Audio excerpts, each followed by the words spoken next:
The Pawtuxet General, Episode 4. Stressed holiday shoppers pour down the street. Animals are snug in their beds. Crisp apple cider marks the season for children of all ages. Fall in Pawtuxet. Greetings and welcome in. You're right on time for the Pawtuxet General, your podcast for all things Pawtuxetish. This week, we have an awful lot to share, so let's get going. I would like to thank Albin Mosier Esquire for joining our Patreon subscribers. You fabulous Patreon subscribers make it possible to keep all this going, and we thank you. Our cocktail this week is a leftover pickle martini. Turkey pot pie and/or creamy Dreamy turkey soup is our recipe. The Pawtuxet River Trail is our featured spot this week. And the House on the Corner series continues with Paper Towels, or Don't Go in the Basement. You know, podcasting isn't hard when you have the right partners. The team at Buzzsprout is passionate about helping you succeed. We switched over to Buzzsprout, and they made our broadcast so much easier to get listed on every major podcast platform. Following the link in the show notes lets Buzzsprout know we sent you. Gets you a $20 Amazon gift card if you sign up for a paid plan and help support our show. Join over 100,000 podcasters already using Buzzsprout to get their message out into the world. Leftover pickle martini. Hey, do you ever wonder on Friday what to do with Thanksgiving's pickle tray leftovers? Throw them out, you say? Heavens no. My solution can be served singly or by the pitcher.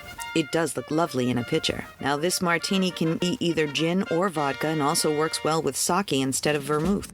I like a 3-finger martini, but yours can be any size you like. Chill your glass or pitcher. While your gin or vodka is chilling on ice, coat your glass with a few drops of sake or vermouth. Add 1/2 teaspoon leftover pickle brine and the leftover pickles. Top with vodka or gin and garnish with a leftover pickle. Enjoy.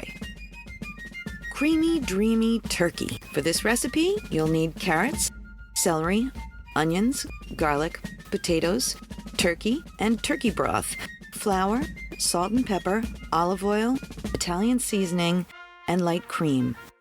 To begin, peel and cube the celery, carrots, onions, and potatoes. Then, cube your pre-cooked turkey and crush the garlic. Then, saute the vegetables in the olive oil with seasonings and garlic, and a good amount of flour to make a roux. Make sure that is cooked but not too browned. Add cooked cubed turkey, and then the most important thing is to stir continuously while slowly adding the turkey stock. That way you can more easily control the consistency and won't get lumps. At this point, you could ladle this into an uncooked pie shell, cover with another vented shell, and you have turkey pot pie. But if you want a soup or have some leftover, add light cream while hot until you reach desired thinness. Top off with a little extra black pepper, and you have creamy, dreamy turkey soup. Served in a bread bowl, and comfort is achieved. Enjoy. The Pawtuxet River Trail. One of my favorite places in and about the village is the Pawtuxet River Trail. This is an easy, relaxed trail set in the middle of an urban area, but you would only know that by the traffic sounds that reverberate off the river. This sweet 2.3-mile trail is a favorite for dog walkers and a great cut-through for those walking to the village. Huge trees gently shade the walk and present a perfect picture for scenic walkers. It starts in the parking lot of Roads on the Pawtuxet and can be found online for details. Enjoy it.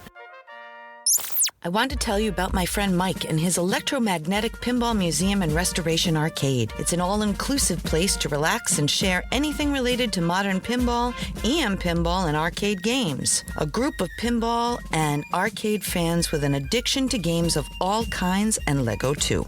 $10 gets you free play on pinball and arcade games all day. You can find them at 881 Main Street, Pawtucket, Rhode Island, or online at www.electromagneticpinballmuseum.com. And now for this week's episode of The House on the Corner. Paper towels, or don't go in the basement. The stairs. The staircase spiraled all the way down from the 3rd floor to the basement. The stairs were ominous. I ran down them whenever I used them. My sister once said that she always felt like she had to run down to escape being crushed. They were steep, but when you started down the basement portion, there were no backs. The lights for the first room and the laundry room were at the top of the basement stairs. Now, all basements are creepy. This one felt like you were being watched all the time. The basement itself was the size of the house, so it was broken up into 4 rooms.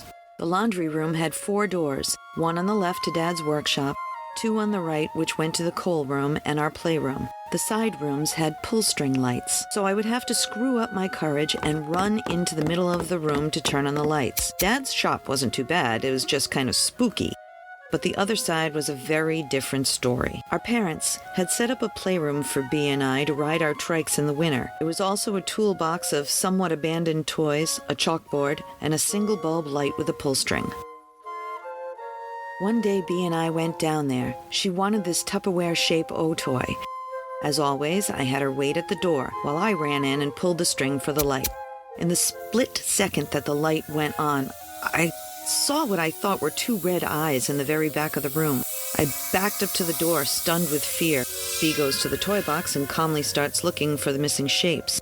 I stare into the far corner where it looks like all of the shadows are gathering to form a shape of a human. I say to B, "Let's go." She tells me to hold on. She just has to find a few more pieces. I should mention at this time that the shadow now stood in the same place in the building only 3 floors down from the orange room. He seemed to grow bigger as I begged B to hurry. "We have to go now. Come to me right now." Bulb dimmed. I seemed to be able to move again. I yelled at B to move. I pushed her through the door, pulled the light off, and slammed the door. I turned to B and said, "We don't have to go in there anymore, do we? We're too big for those toys anyway." She never saw him that day. Time passed, and one stormy day, B and I were doing laundry and start exploring the basement. It was huge, so we could waste plenty of time in between cycles. We found a door that was covered over and we couldn't open it, but we could peek through a little hole and see a black empty room that smelled horrible. We asked our parents what it was and why was it shut, and were told that it was a coal chute. They said it was full of coal dust and no reason to open it. Peeking in, I was filled with a weird mix of fear and curiosity. B found it frightening, so I stopped trying to get in. Why was the room closed off? There were hidden secrets all over this house. Why?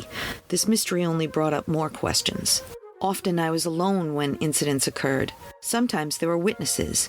One time B had 2 friends over, and all 4 of us were in the kitchen on the 2nd floor, the calmest place in the house. S and K were sisters, and all of our parents would leave us together so as to save money on babysitting. Seeing as I was the oldest, I was kind of in charge. S was very upset about something and was telling us a dramatic story to get her point across. As she raised her voice to a fever pitch, paper towels started to come off the paper towel holder attached to the cupboard. Not waving like in the wind. They were gently floating like being pulled by an invisible hand. All across the room they sailed, one long stream, not bending or ripping. We were all stunned. We stood there for what seemed like an eternity, all 4 of us staring at it. It did not drop. I see fear in the guest's eyes and spring into action. I grab the paper towels, rip them off, and say, "Damn, that was a pretty weird gust of wind." S says, "No way, the window isn't even open, and the holder is in the corner. What was that?" I couldn't explain. I didn't have a response. How do you say your house is haunted and not look or go crazy? So you do what is normal. Distract them. Give logical excuses. We left that day and stayed at S and K's house, where nothing watched me sleep. Thank you for joining us here at the Pawtuxet General. If you have any questions, places in Pawtuxet that you'd like us to feature, or a local ghost story, contact us. Our email is jess@pawtuxetgeneral.com. We can't wait to hear from you, and we'll meet you here next time at the Pawtuxet General. Pre-recorded in Pawtuxet.